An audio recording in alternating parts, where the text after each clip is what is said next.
Hello, part 4 of restoring the Skau Jazz Guitar. So I have, after doing quite a lot of research on the net, I've decided to go with a refinish or an additional finish of shellac, which I've actually bought in Gothenburg at a ship's chandlery. So I've dissolved the shellac flakes up in alcohol. It's a 2-pound cut, as they call it. Let me just turn off the radio. And but I'm going to start off by testing it on bits of whitewood, pine and stuff that I've got hanging around. So I bought shellac, alcohol, boiled linseed oil and pigments of yellow, golden yellow, chocolate brown, reddish orange and black. So hopefully I've got enough to make a better sunburst out of what's already on here. And the question is what to do first. There are some obvious parts here. Can we zoom in more onto those? Yes, we can. Where there are where the varnish is, the nitrocellulose lacquer has flaked right off. So there's like just bare wood. That will either need touching up, or I will have to sand. I think I'm going to have to sand the whole thing anyway to get a flat enough surface to start putting shellac on. There are various ways of using shellac. The gold standard is French polishing, which involves a lot of hours of rubbing to build up coats of shellac, and the sort of furniture way of doing it is to put it on with a brush in quite quick strokes, letting it dry, maybe flattening it down with fine abrasive paper and then another coat. But the first thing of all I'm going to do is I'm going to wipe this guitar or clean this guitar all over with the solvent I'm going to use, which is alcohol. I'm going to use the cheapest kind for the cleaning, which is this denatured red alcohol. It's basically, it's ethanol with about 10% methanol and then some dye and something else to make it poisonous for drinkers. That's nice, isn't it? Okay. So here we go. I'm going to start to clean the soundboard, the top of this guitar, which is a piece of spruce in what I believe is nitrocellulose lacquer from when it was made in 1960. And I'm going to see what happens. If it isn't, if it's actually French polished to begin with, then this alcohol will lift that off. It doesn't look to me like it's doing anything like that. No, I don't think it's attacking or dissolving the surface. And virtually nothing's coming off, no obvious additional stains which have gone on top of the lacquer, or serious amounts of dirt. But this will at least make sure it's clean and grease free. Okay, there's a small amount of dirt coming off. Let's carry on then. Quite a nice smell, this red alcohol. Okay, and before I go much further, I'm going to actually take the strings off. They're not a brand new set of strings anyway that I put on it there. They're kind of a mixture of, well, they're all second-hand strings from a mixture of guitars that I've restrung.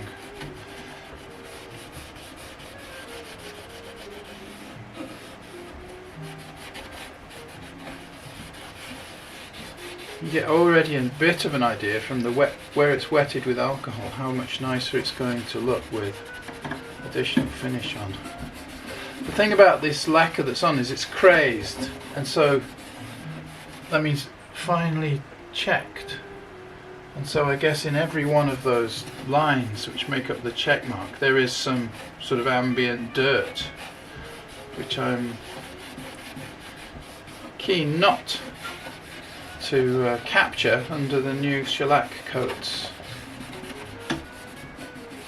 Okay, still a bit of dirt coming off, so I'm going to stop the filming for now, take off the strings, hinge back the tailpiece, take off the bridge and come back to you.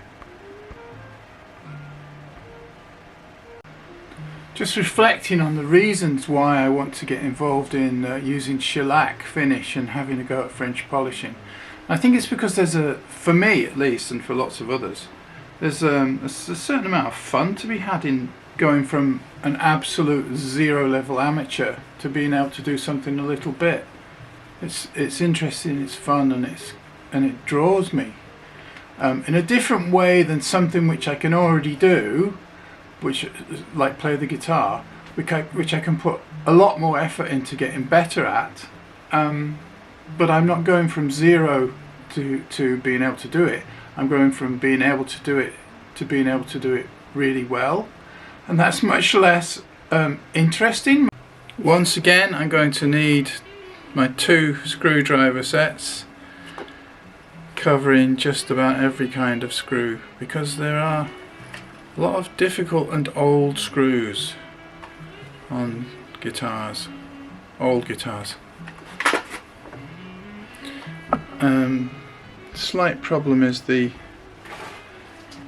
strap button, the end strap button overlaps this plate that holds the trapeze on, and it has no screw, it has nothing on the, it's not a screw in fact, so I think you have to wind out the whole button. The whole button must be fixed to its own kind of self-tapping or wood screw.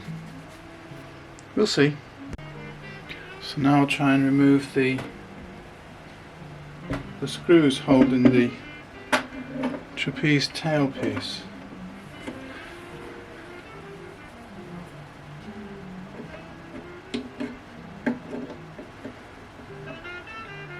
Oh yeah, they're going to come. With this decent screwdriver with a tiny bit, they're going to come out easily.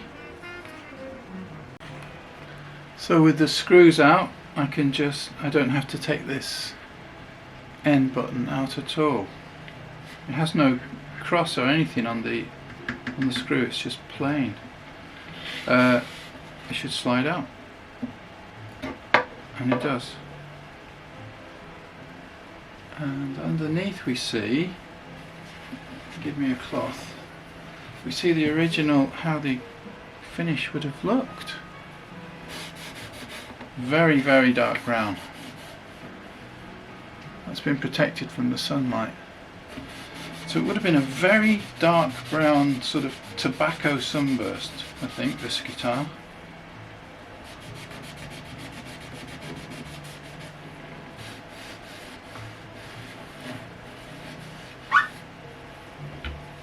And there's the tailpiece. Not too corroded, I think it's nickel plated. And amazingly, these 65-year-old screws are still clean and silvery on their tips. Dark with corrosion for the rest, but every single screw tip is silvery and clean. Screwed into what? An end block made of I don't know what wood. We mustn't lose those screws though.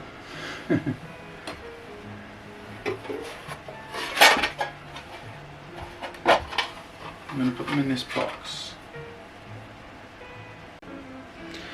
So everything's off, bridge strings, tailpiece, and I've cleaned it again all over with the denatured alcohol. Got some more sort of faint dirt off.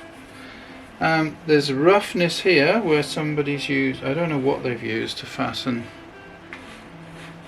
a pickup bracket on. There are the dings in the middle.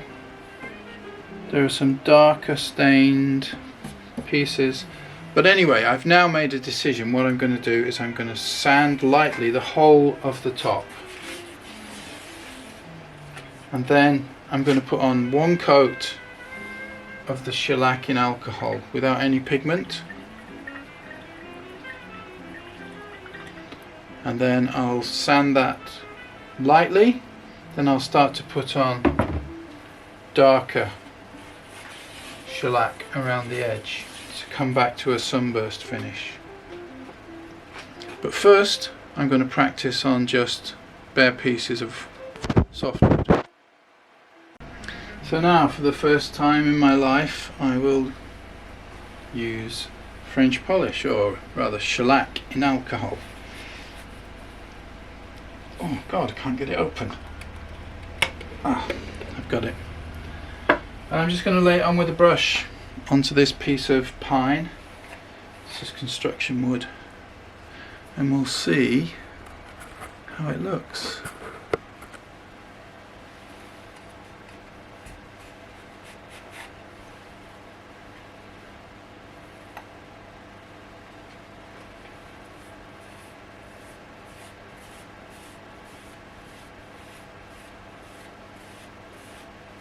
So it does give a colour without any pigment in. It gives a, I don't know what you call it. Maybe I've brushed too many times there. Okay, I'm going to stop and let it dry. And it should dry quickly. That's the whole idea of this stuff. Better wipe the brush. Some people put the brush inside a polythene bag so the alcohol doesn't flash off the brush. I didn't come prepared for that.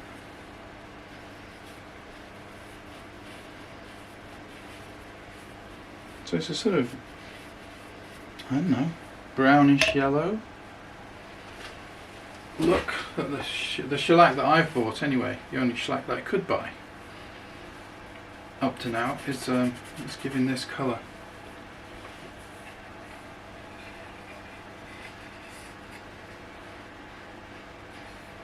I think I might have put it on a bit too thick.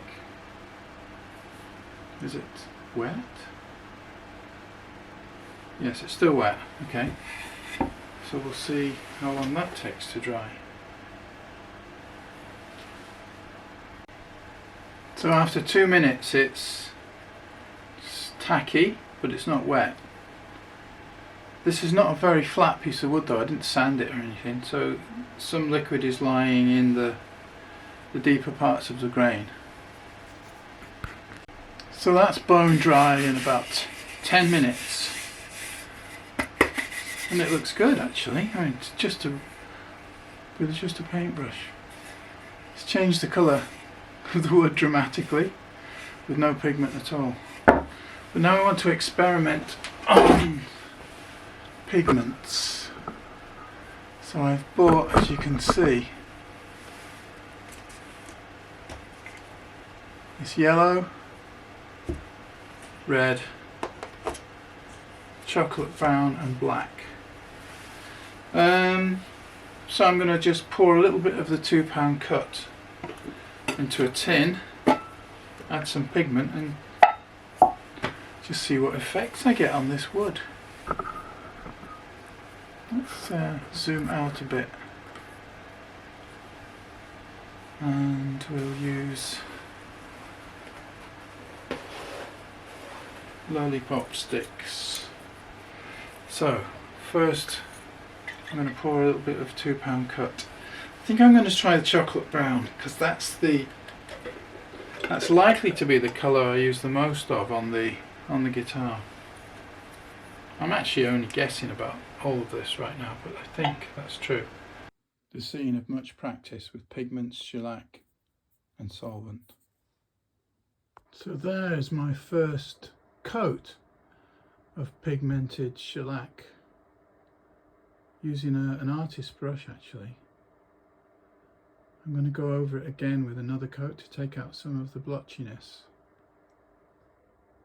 And it's not shiny yet. Okay, so although the first coat, the first application of the dark pigmented shellac looks like a reasonable sunburst from the distance that I shot it, there's a lot more to do. I haven't yet learned how to feather the edges so that there's a real gradual transition from one colour to the next. I also want to get more yellow in the middle. It's too pale. And I have a red pigment, so I'm considering doing a transition band of red. So from very dark brown to mid brown to red to yellow. Maybe that's a bit ambitious for the first go. But that's the end of this video, end of this episode.